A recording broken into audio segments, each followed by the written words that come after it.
Bowring ಆಸ್ಪತ್ರೆಯಲ್ಲಿ ರಾಯ್ ಮರಣೋತ್ತರ ಪರೀಕ್ಷೆ ನಡೀತಾ ಇದೆ.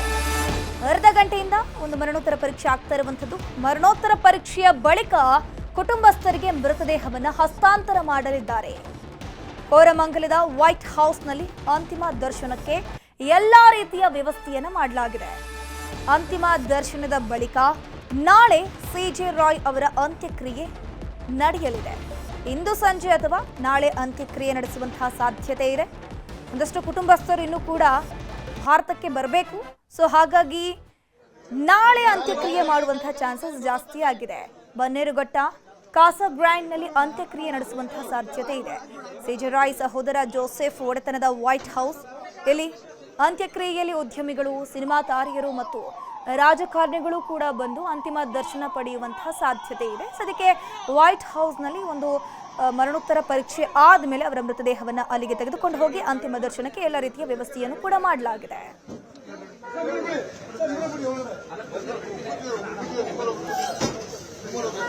ಇದ್ರ ಬಗ್ಗೆ ಹೆಚ್ಚಿನ ಮಾಹಿತಿ ನೀಡ್ತಾ ಹೋಗ್ತಾರೆ ನಮ್ಮ ಪ್ರತಿನಿಧಿ ಮಾದೇಶ್ ಲೈವ್ ನಲ್ಲಿ ಜಾಯಿನ್ ಆಗಿದ್ದಾರೆ. ಮಾದೇಶ್, ಇವತ್ತು ಒಂದು ಮರಣೋತ್ತರ ಪರೀಕ್ಷೆ ಆದ್ಮೇಲೆ ಇವತ್ತು ಕುಟುಂಬಸ್ಥರಿಗೆ ಮೃತದೇಹವನ್ನು ಹಸ್ತಾಂತರ ಮಾಡ್ತಾರೆ. ಇವತ್ತು ಅಂತ್ಯಕ್ರಿಯೆ ಆಗುತ್ತಾ ಅಥವಾ ನಾಳೆ ಅಂತ್ಯಕ್ರಿಯೆ ಆಗುವಂತಹ ಚಾನ್ಸಸ್ ಇದೆಯಾ? ಧನುಶ್ರೀ, ಸದ್ಯ ಬೌರಿಂಗ್ ಆಸ್ಪತ್ರೆಯಲ್ಲಿ ಸಿಜೆ ರಾಯ್ ಅವರ ಸದ್ಯಕ್ಕೆ ಮರಣೋತ್ತರ ಪರೀಕ್ಷೆಯನ್ನು ಮಾಡುವಂಥ ಕೆಲಸವನ್ನು ಮಾಡಲಾಗ್ತಿದೆ. ಅವರ ಕುಟುಂಬಸ್ಥರು ಕೂಡ ದುಬೈನಿಂದ ಬಂದಿದ್ದಾರೆ, ಮತ್ತು ಇನ್ನಷ್ಟು ಜನ ಬರುವಂಥದ್ದು ಕೂಡ ಬಾಕಿ ಇದೆ. ಸದ್ಯಕ್ಕೆ ಅವರ ಅಂತ್ಯ ಸಂಸ್ಕಾರದ ಬಗ್ಗೆ ಜೊತೆಗೆ ಎಲ್ಲಿ ನಡೀಬೇಕು ಅನ್ನೋದಕ್ಕೆ ಸಂಬಂಧಪಟ್ಟಂತೆ ಇನ್ನೂ ಕೂಡ ಫೈನಲ್ ಆಗಿಲ್ಲ. ಇವತ್ತು ಸಂಜೆ ಅದ್ರ ಬಗ್ಗೆ ಫೈನಲ್ ಅನ್ನು ಮಾಡುವಂಥ ಕೆಲಸವನ್ನು ಕೂಡ ಮಾಡಲಾಗುತ್ತೆ. ಮತ್ತೊಂದು ಕಡೆ ಪೊಲೀಸ್ ಇಲಾಖೆಯಿಂದ ತನಿಖೆ ಕೂಡ ನಡೆಸಲಾಗುತ್ತೆ. ಸಾಕಷ್ಟು ಜನ ಅವರ ಸಂಬಂಧಿಕರಾಗಿರ್ಬೋದು ಮತ್ತು ಅವರ ಕ್ಲೋಸ್ ಸರ್ಕಲ್ನವರು ಇನ್ನೂ ಕೂಡ ಬರುವಂಥದ್ದು ಬಾಕಿ ಇದೆ. ಹೀಗಾಗಿ ಅಂತ್ಯ ಸಂಸ್ಕಾರದ ಬಗ್ಗೆ ಇನ್ನೂ ಕೂಡ ಯಾವುದೇ ರೀತಿಯಾದಂತಹ ನಿರ್ಧಾರವನ್ನು ಕುಟುಂಬಸ್ಥರು ಕೈಗೊಂಡಿಲ್ಲ. ಅದ್ರ ಬಗ್ಗೆ ಚರ್ಚೆ ಮಾಡುವಂತಹ ಕೆಲಸವನ್ನು ಮಾಡಲಾಗ್ತದೆ.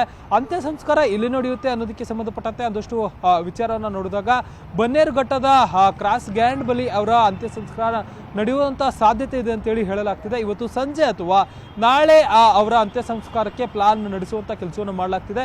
ಸದ್ಯಕ್ಕೆ ಅವರ ಕುಟುಂಬಸ್ಥರು ಇದ್ರ ಬಗ್ಗೆ ಎಲ್ಲ ರೀತಿಯಾದಂಥ ಚರ್ಚೆನ ಮಾಡಿಕೊಳ್ಳುವಂಥ ಕೆಲಸವನ್ನು ಮಾಡಲಾಗ್ತದೆ. ಅವರೇ ಈ ಮುಂಚೆ ಅಂದರೆ ನಲ್ಪಾಡ್ ಅವರಿಗೆ ಹೇಳ್ಕೊಂಡಿದ್ರಂತೆ, ಅವರಿಗೆ ಬನ್ನೇರುಘಟ್ಟ ಬಳಿ ಇರುವಂತಹ ಕ್ರಾಸ್ ಗ್ರ್ಯಾಂಡ್ ಅನ್ನುವಂಥ ಜಾಗ ಸಾಕಷ್ಟು ಇಷ್ಟ, ಅಲ್ಲಿಯೇ ಏನಾದರೂ ನಾನು ಹೋದರೆ ಅಲ್ಲಿಯೇ ನನ್ನನ್ನು ಇಡಬೇಕು ಅಂತೇಳಿ ಹೇಳ್ಕೊಳ್ತಿದ್ರು ಅನ್ನೋಂಥ ವಿಚಾರ ಇತ್ತು. ಹೀಗಾಗಿ ಅದರ ಬಗ್ಗೆಯೂ ಕೂಡ ಅವರ ಆಪ್ತ ವಲಯದಲ್ಲಿ ಚರ್ಚೆ ಮಾಡುವಂಥ ಕೆಲಸವನ್ನು ಮಾಡಲಾಗ್ತದೆ. ಆಪ್ತ ವಲಯದ ಮತ್ತು ಬಂಧುಗಳು ಕೂಡ ಕುಟುಂಬಸ್ಥರ ಜೊತೆ ಚರ್ಚೆ ಮಾಡ್ತಿದ್ದಾರೆ. ಫೈನಲ್ ಆದಂಥ ನಂತರದಲ್ಲಿ ಅವರ ಅಂತ್ಯ ಸಂಸ್ಕಾರ ಎಲ್ಲಿ ಮಾಡಬೇಕು ಅನ್ನೋದಕ್ಕೆ ಸಂಬಂಧಪಟ್ಟಂತೆ ನಿರ್ಧಾರ ಆಗುತ್ತೆ. ಅದಕ್ಕೂ ಮುನ್ನ ಕೋರಮಂಗಲದ ವೈಟ್ ಹೌಸ್ ಬಳಿ ಅವರ ಅಂತಿಮ ದರ್ಶನಕ್ಕೆ ವ್ಯವಸ್ಥೆ ಮಾಡುವಂಥ ಕೆಲಸವನ್ನು ಕೂಡ ಮಾಡಲಾಗುತ್ತೆ. ಸದ್ಯಕ್ಕೆ ಬೌರಿಂಗ್ ಆಸ್ಪತ್ರೆಯಲ್ಲಿ ಅವರ ಮೃತದೇಹ ಇದೆ.